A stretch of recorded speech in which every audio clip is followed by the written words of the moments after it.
Hola y bienvenidos a tu programa a través de la Biblia.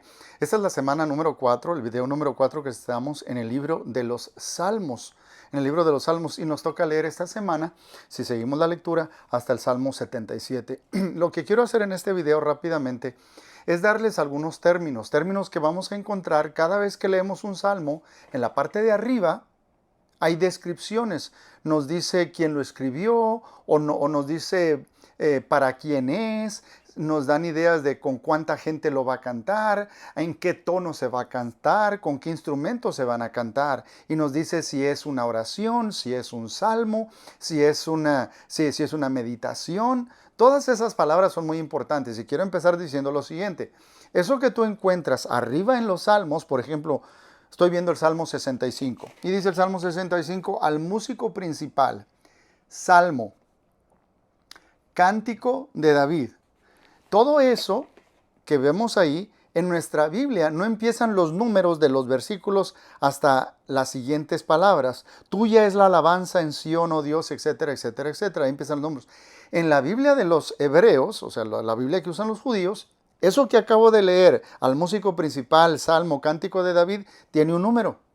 Por eso, si vamos a buscar algún comentario para explorar más, los comentarios con la Biblia hebrea tienen eso como el primer versículo, y lo que nosotros tenemos como el primer versículo sería el segundo versículo. Así que eso es algo a considerar. Ahora sí vamos a empezar con los tipos de salmos que hay o el tipo de alabanzas que hay. La primera palabra que quiero decirles es mismor, mismor.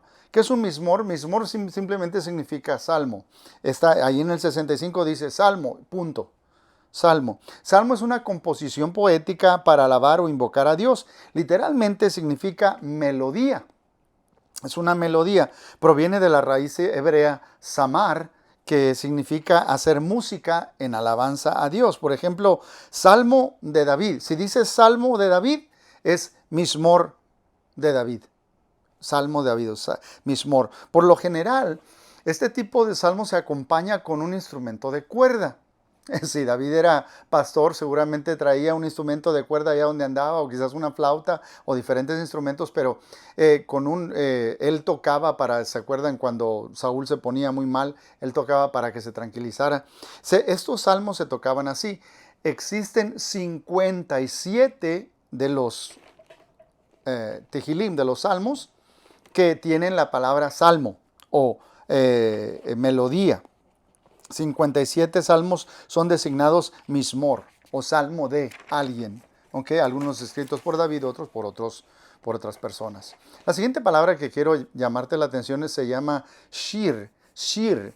Shir es un canto o una canción. Es como el shir, el cantar de los cantares de Salomón, es un canto, una canción. Y hay 12 salmos que tienen la designación shirim. Shirim. Esto es un canto. Tienden a ser más dramáticos, tienden a desarrollarse más sobre la idea que por la música. O sea, la música no es tan importante en estos salmos llamados shimir, en estos cantos. En estos cantos la idea principal es lo que lleva y se va desarrollando con lo que va diciendo el salmista, esa idea, la idea principal. ¿Okay? La tercera palabra que quiero que tengamos en cuenta es masquil. Algunos lo escriben con M-A-S-Q-U-I-L, a otros como M-A-S-K-I-L. Si lo ven con Q en el diccionario, puede darles otra palabra en otro idioma lo que es, pero masquil tiende a ser algo más contemplativo. Yo no sé, hay gente que escribe y con poquito que escribe ya te puso a pensar bastante. Pues es algo suave, te pone a pensar intensamente sobre algo de una manera sutil. No es algo bombástico, es algo que tiene mucha fuerza, pero es una fuerza silenciosa, una fuerza callada, tiene mucho poder, digo yo, sin hacer mucho ruido. Hay algunos escritores como Tozer, en inglés yo lo leo, y él tiene unos pensamientos cortitos devocionales, y eso me destruye, me deja pensando toda la semana nada más sobre eso. Los masquil te enseñan, te ponen a pensar, te enseñan, te dan entendimiento. Por ejemplo, el Salmo 32 es un masquil de David, o el Salmo 42 es un masquil, el Salmo 44 es un masquil de los hijos de Coré, y te va a indicar arriba cuando dice masquil. Entonces, esto es una escritura, es una canción contemplativa, un salmo contemplativo que te mueve poderosamente, pero te pone a pensar y te enseña mucho. Okay. La siguiente palabra que quiero que entendamos es miktam, miktam, miktam. Miktam es un escrito, es un escrito, es una inscripción grabada. Si uno busca la definición, uno va a encontrar que dice epigrama. Y un epigrama es básicamente dos cosas. Es una inscripción grabada sobre piedra, metal o otro material duro. O también es una composición poética muy breve que expresa un solo pensamiento ingenioso o satírico con gran precisión y agudeza, como se puede escribir además en un lugar pequeño. Es un salmo corto, pero va al punto y es bien poderoso. Entonces es una composición poética. Lo que quiero que recuerden del Miktam es el suspenso. Cómo crea suspenso ese salmo. Algo que lleva y va creciendo y va creciendo y va creciendo y va creciendo y va creciendo y va creciendo hasta que llega a un punto climático, cuando llega a una cúspide. Por ejemplo, el Salmo 60, mire todo lo que dice antes de empezar lo que nosotros llamamos el versículo 1. Dice el Salmo 60, al músico principal sobre lirios, testimonio Miktam de David para enseñar cuando tuvo guerra contra Aram Naharaim y contra Aram de Soba, y volvió Jaab y destrozó a 12,000 de Edom en el valle de Sal. Da un montón de descripción, pero todo eso es para explicar cómo va desarrollándose y va incrementando a un punto hasta llegar a un clímax, va increciendo, por así decirlo. Pero es algo breve que expresa un solo pensamiento ingenioso. ¿Okay? La siguiente palabra que quiero que recordemos, y esta la vemos a través del Salmo, cuando estamos leyendo un Salmo de repente aparece esa palabra, y esa palabra es Selah. Por ejemplo, estoy viendo ahorita el Salmo 59, después del verso 5 dice Selah, al lado derecho. Selah puede ser dos cosas. Regularmente se entiende como un descanso, o hacer una pausa, o detenerse. Pero también no sabemos si nos vamos a detener ahí porque el tono fue bajando en intensidad hasta parar ahí, o fue creciendo hasta un punto muy alto y ahora sí detente. El caso es que te tienes que detener. La idea es piensa o medita en lo que acabas de cantar. Piensa o medita en lo que acabas de decir. Piensa o medita en la idea que acabas de expresar. Y esto es traer hasta un punto, ya sea silencioso o dramático, pero llevado hasta ese punto. ¿Okay? El siguiente término que quiero que entendamos es tefilá. Tefilá. Tefilá literalmente en hebreo es una oración. Hay salmos que son oraciones, plegaria u oración. Y hay 5 salmos que dice así, que esto es una oración. Hay 5 salmos y Habacuc capítulo 3 dice también, esto es una oración. Entonces hay 5 salmos que dice tefilá, es una oración, una plegaria. Y la última palabra que quiero que veamos en estos términos hasta ahorita es tehilim. Y ya la vimos cuando di la primera lección, es el tehilim, es el libro de tehilim, el libro de salmos. Tehilim es simplemente salmo, eso quiere decir salmo. Salmo específicamente es canto de alabanza, canto de alabanza. Tehilim es la palabra en hebreo, estoy hablando de tehilim, pero la palabra tehilá quiere decir gloria. Y la palabra tehilá es asombro, para que vean de lo que estamos hablando cuando alabamos a Dios. ¿Okay? ¿Y dónde podemos encontrar esta palabra? En el Salmo 145 dice Salmo de tehilim. Salmo de alabanza de David, el Salmo 145. Bien, ahora todo esto que acabo de decir, mis hermanos, está sujeto a debate. No es que digo así es y así va a ser. Está sujeto a debate. Quiero decirles algunos términos musicales que también aparecen. No solo nos dice qué es, si es una oración, si es un canto, si es algo que es dramático, que es algo pensativo, lo que sea, miktam, etc. Pero también aparecen estas frases muy seguido antes del Salmo. Por ejemplo, lamentat saak, dice, esa frase es al músico principal. Y lo encontramos que dice muy seguido, al músico principal.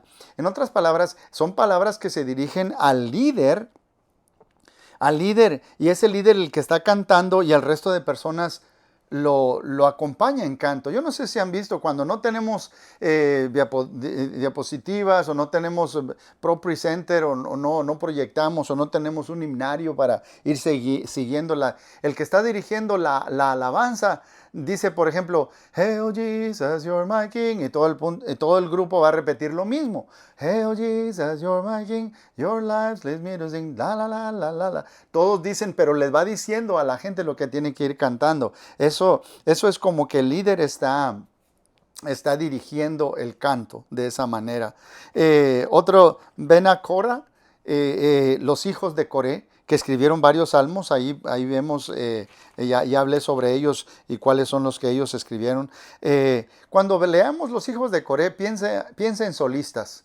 Estos venían y tenían mucho talento y cantaban ese canto con las asignaturas que decía a qué ritmo va y todas esas cosas. Pero cuando pienses en los hijos de Coré, piensa en solistas. ¿Ok? El siguiente término quiero que también pensemos es neginot. Neginot o neginot. Neginot es instrumentos de cuerda. Cada vez que aparece esa palabra en los salmos, estamos hablando de instrumentos de cuerda. Si uno ve el Salmo 4, el Salmo 5, el Salmo 6, dice al músico principal sobre neginot. El 5 al músico principal sobre neginot. Al músico principal número 6 sobre neginot. Salmo 61 es un neginot. Estos son, si estamos pensando, hermanos, en un instrumento de cuerda, lo primero que se nos viene a nosotros es una guitarra. No es un canto de marchar, de lucha. Es más como una balada. Es para meditar, es para reflexionar. Son melodías suaves. Ahora, el siguiente término es seminit. Seminit es una indicación, mis hermanos, y la verdad no sabemos exactamente qué quiere decir seminit, pero seminit literalmente significa una octava o el número 8 o algo con 8. Es una indicación para el que va a cantar o dirigir ese salmo. Es una indicación al director de los instrumentos musicales de cuerda o de flauta. No sabemos si es un instrumento que tiene 8 cuerdas o un instrumento de aire como una flauta que tiene 8 orificios para tocar, o de 4 y 4 o de 1 de 8, pero es algo que tiene 8 y se toca con ese tipo de instrumentos. El último término que quiero considerar en este video es gitil o gitil. Gitil es un instrumento de gitil o de instrumento de Gad, o puede ser una melodía de marcha. Una melodía de marcha. Por ejemplo, el Salmo número 8, al músico principal, sobre gitil o gitil. Algunos piensan que es un instrumento que se producía en Gat, en el área o en la región de Gat. Pero regularmente se piensa en esto como un instrumento de marcha. Y esto es bien interesante. Yo no sé, la gente que conoce de los himnos antiguos, después de la Primera o Segunda Guerra Mundial, escribían himnos como firmes y adelante, pam, pam, como soldados que vamos marchando. Bueno, gitil es un instrumento, es un canto que va a ritmo de marcha. Yo no sé si usted ha visto con las noticias con el conflicto armado que hay, pero cuando hay hombres orando frente a la muralla de lo que fue el templo de Salomón en Jerusalén, y están unos hombres que tienen sus sombreritos, están judíos leyendo y se están meciendo continuamente, es como si va a ese ritmo, es como si yo canto la primera estrofa y tú te entras y todos vamos al mismo ritmo y se están repitiendo las palabras del salmo. Es como algo de marcha, el gitil. Bien, hermanos, esos son algunos términos que nos van a ayudar para cuando leamos. En el siguiente video, lo que quiero hacer, y desde ahorita se los digo, quiero que pongan mucha atención a las cosas que nos dice el salmo antes de empezar. Aparte de decirnos con qué instrumento, a quién va dirigido, con qué tonos, qué es, si es una oración, todo esto que hemos aprendido, a veces nos da más información. Fue cuando David le pasó esto o estaba haciendo esto o aquello. Pon atención a todo eso. En el próximo video les voy a explicar por qué es importante, porque nos ayuda a entender y podemos ir a leer la historia antes de leer el Salmo. Sigue leyendo. Dios tiene algo para ti.